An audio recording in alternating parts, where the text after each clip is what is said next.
An Italian tourist was killed and 5 people were wounded in a car ramming in Israel on Friday. A car ploughed into a group on a street near a popular bike and walking path on a Tel Aviv promenade. The driver was shot dead by a nearby police officer when he tried to pull a gun, police said. American tourist Spencer saw some of what happened. We heard gunfire. We saw shots and then we saw people sprinting across the street. And then we heard sirens and we decided it was time to get out of here. Yeah. An Israeli security source identified the assailant as an Arab citizen of Israel from the town of Kfar Qasim.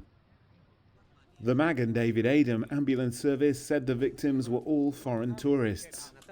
Earlier on Friday, 2 Israeli sisters aged 20 and 16 with joint British nationality were killed and their mother wounded in a shooting attack on their car near the Jewish settlement of Hamra in the Jordan Valley. Prime Minister Benjamin Netanyahu visited the site of the attack, saying, "Our enemies are putting us to the test again."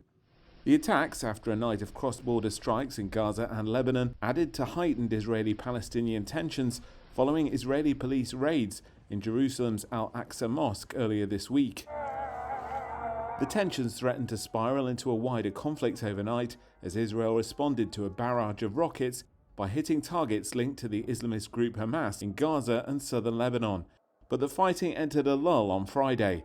However, the 2 attacks underlined how volatile the situation remains after successive nights of trouble. No claim of responsibility was made for either of Friday's attacks, but Hamas, the Islamist group that controls the blockaded Gaza Strip, praised them and linked them to the tensions around Al-Aqsa Mosque. Twice this week, Israeli police have raided the mosque, where hundreds of thousands of worshippers have been praying during the Muslim holy month of Ramadan, to dislodge groups they said had barricaded themselves with the aim of causing trouble.